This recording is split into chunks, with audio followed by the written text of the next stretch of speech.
kayamyam, ganito yung ating makikita rito sa the Japanese Cemetery Park, mga kayamyam. Actually, old na to, guys. Hindi na siya nililibingan kasi ito ang living dito yung panahon pa ng World War II, mga kayamyam. So, ayan. Puro mga Japanese sa mga nandito na nakalibing that time. So, ito yung history, guys, ng Cemetery Park, ng history. The history of Cemetery Park goes all the way back to the end of the 19th century. A Japanese brothel owner, Tagajero Pukaki, donated 7 acres of his flower plantation to be used as a burial ground for young Japanese women who died in this situation. The British colonial government officially granted permission for this use on 26 Hindi siya yung ano niya, yung bunggabilya ngayon, hindi siya gaano malago. Bury Japanese Siguro hindi yung residents during World War II, bunggabilya. 1942 to 1945. The cemetery was used to bury Japanese civilians and soldiers who lost their lives in the battlefield or to illness. No one has been buried here since 1973, as this cemetery was one of the 43 cemeteries where burials were prohibited by the government. The young Japanese prostitutes, civilians and soldiers rest in this place under Southern Cross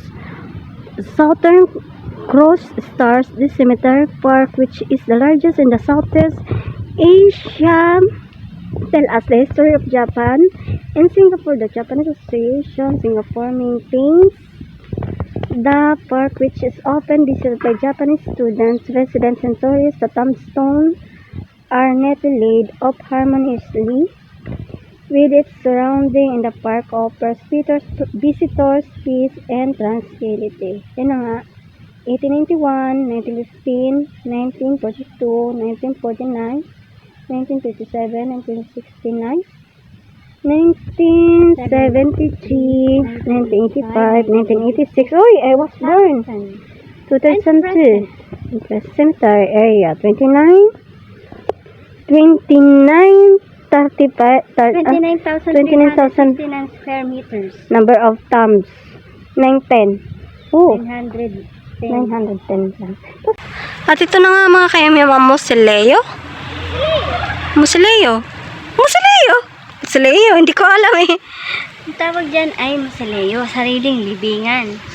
Ayan. Pag nakaganto kasi, parang libingan ng kusino-sino. Ayan, parang libingan lang nila. Parang pang kanila lang. Ganun. Siguro niya yung leather. Ayan, guys. Hello, guys. Ayan, pauwi na po kami. Let's go na. Ayan, guys. So, tiglagas talaga ang bunggabilya ngayon, mga kayamyam. So, wala siyang gaanong bunggabilya. Pero, actually, mayroon pa rin natira.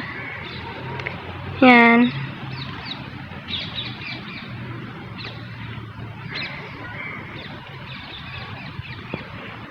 So, kami ay babalik na at uuwi na, guys. See you my next video.